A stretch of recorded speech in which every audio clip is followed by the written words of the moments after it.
When you get to the finish line, give me my props, dog. We'll see about that.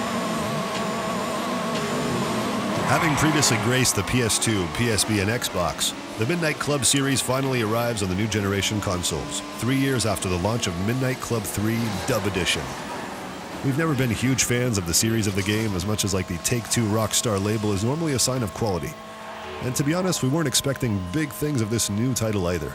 But that was probably a bit unfair. It actually has some very good features.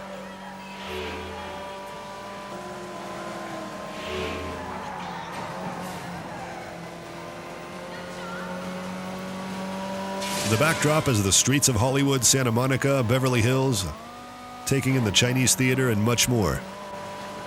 We won't waste too much time on the story of the bloke making his comeback who has to beat his rivals with runs through the streets and so on and so forth just to make up his reputation. But it's a bit basic, that's to be expected. So the most important thing here is the gameplay itself.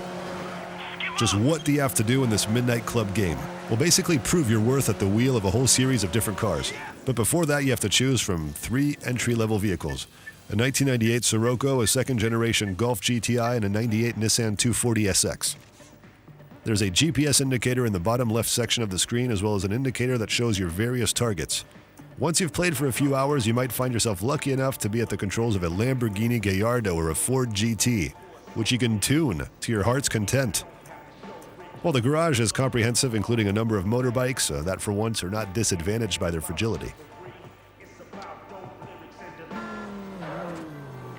The turning side of the game is definitely well constructed and easy to get to grips with. It's a little bit of a shame that more care wasn't given into the menu interfaces. But if all we can find to criticize is the menu, then the game itself must be okay, right?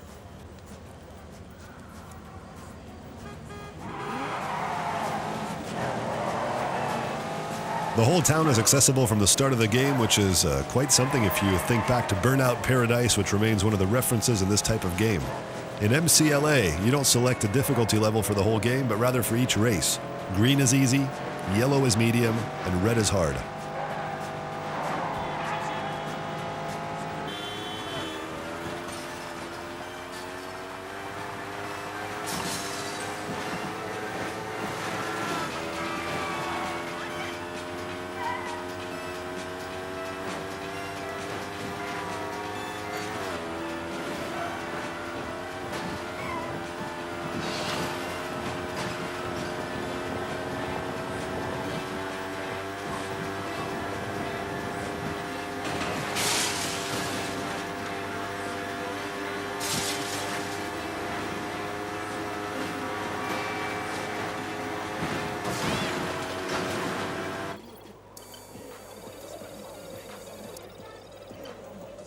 Well, Rockstar may have expanded the number of types of race, but the overall idea remains the same. Cross the red smoke finish line ahead of your rivals. The yellow checkpoints indicate the direction of the next intermediate section. The roads are wide, and it's rare to find yourself up against a wall. And although you can't hit the pedestrians, they do reduce your visibility.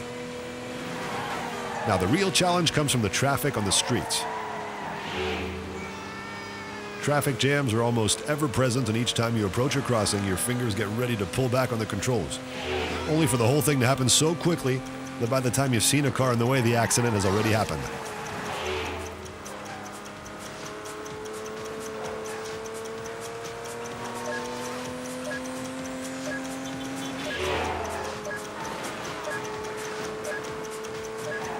The gameplay is quite arcadey, but it's set up so that races are close-fought and open as possible. The AI varies depending on your speed, so if you're out in front and leading with no trouble, then soon enough you're going to find your computer opponents hot on your tail, ready to capitalize on any mistake you might make.